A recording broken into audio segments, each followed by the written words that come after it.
This is the Film Geeks podcast.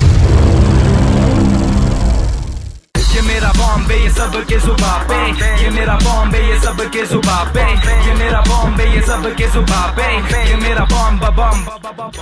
And speaking about my boys, let's go and talk about the nation's boy.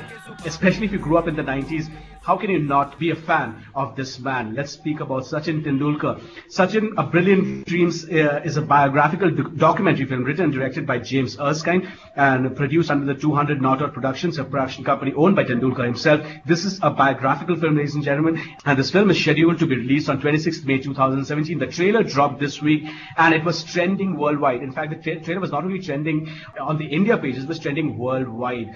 This is a fantastic looking film. It takes archival footage and it intersperses it with a few actors who are portraying Sachin Tendulkar, at least in his formative years. And you get to see all parts of 90s India with cricket serving as a background because, as we all know, it's the national pastime here in India. So let's start with you, Mrigank. What did you think about it? I was more excited about the trailer before it came out than rather after it came out, to be honest, because I thought the trailer, the pseudo docu biography thing did not work for me too much, to be honest.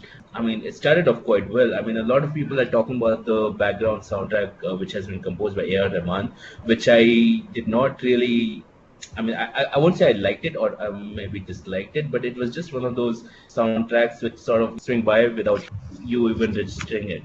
As for the trailer itself, it does start off with, you see the kid who is almost like a resemblance of how Sachin was when he was a kid. And then suddenly it cuts down to him and his family life with the voiceover provided by his wife, and then we see all the tearjerker moments and all the times that he might have helped India through to victory on the cricket field. But I actually expected more out of this movie, especially given the fact that Dhoni's biography, which came out last year, it was a decent enough flick and it had a decent enough actor playing him.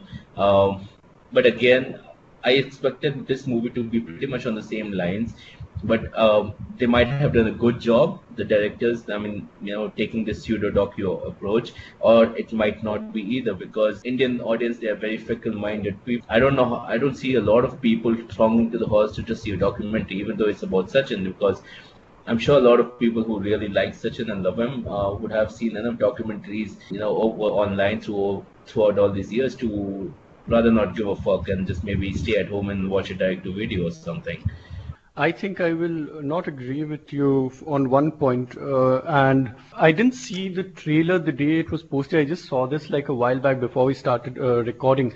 And it was #1 trending on YouTube, which is a huge thing for a documentary. I sincerely believe that this is going to be the highest grossing documentary of all time. I think Inconvenient Truth is one which is currently like the most highest grossing, but in terms of Indian sensibilities, I don't think one has come out that has grossed anything or even has been released wide like this one will be, just because it is Sachin. It's an interesting choice that they made because if it was a normal biopic, it would be a career suicide for any actor to take up that role.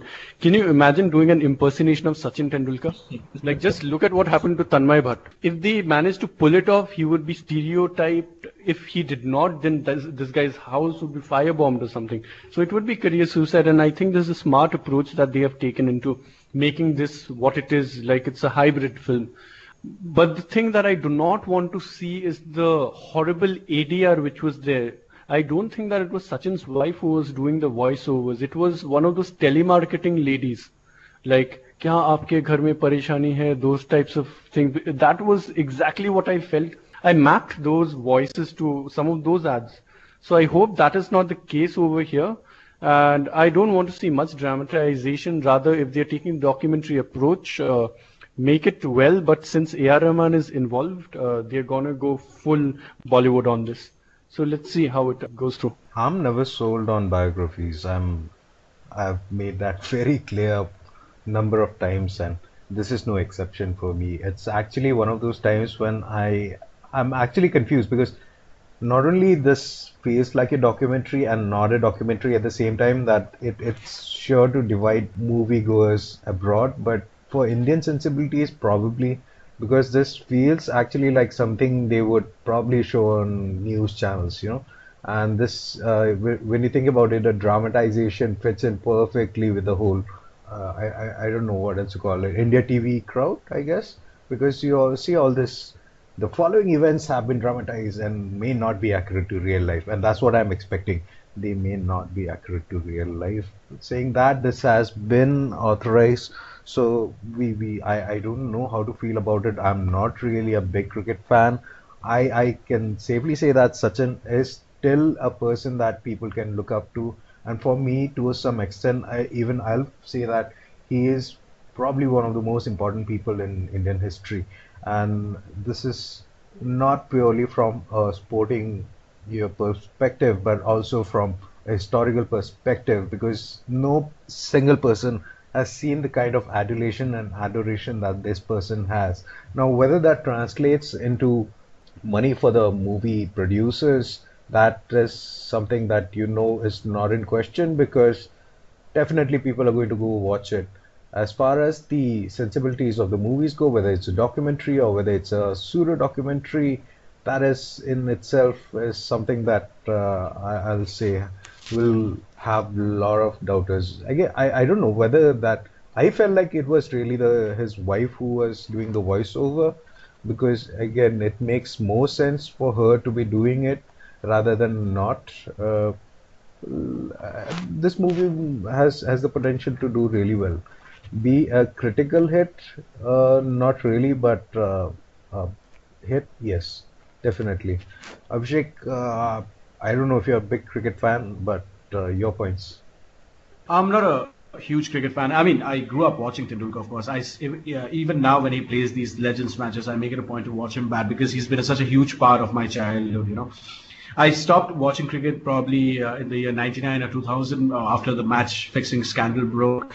So I'm not really a fan of cricket anymore. I don't really watch a lot of cricket, but Tendulkar, yes. I mean, every kid growing up in the 90s wanted to be Tendulkar, right? Keeping these points in man's mind, I'm really intrigued with this film slash documentary. And I really hope that they show how Tendulkar served as a major backdrop to all of the important events of the 1990s. Because you have to remember, if you know your Indian history, or even growing up in the 90s, you would know that 90s was the time period where India actually came of age. You had the economy opening up to the foreign market, and you had a lot of investors drawn into India. The middle class rose, and all of this played a crescendo, so as to say. And the master of it all was Tendulkar, at least in the pop culture. So I hope that all of these points are brought across, because his story is a story which has been a part of folklore, so as to say, for everyone who has watched him bat, or has looked up to him, or has followed cricket as a sport. So that story is something which has been told thousands of times. There have been books about it, there have been documentaries about it, they have served as inspirations for films and plays. So I hope that they take a different slant towards portraying this history of this amazing talent that has been Sachin Tendulkar. Please ensure that you like this video, subscribe to our channel, and hit that bell icon. The link is, of course, of our Facebook page, of course, is in our description. You can also, as always, find us on YouTube at youtube.com/IndianNerve, at Facebook at facebook.com/FilmGeeksPodcast, and on Twitter at twitter.com/IndianNerve, on Instagram at instagram.com/IndianNerve, or visit us at www.indiannerve.com/podcast if you want to check out our previous episodes. I would like to thank again all your listeners for your time. Please like and share this video and subscribe to this channel. And from all of us here, wherever you're listening to, we hope you're having a great day, and may the force be with you always.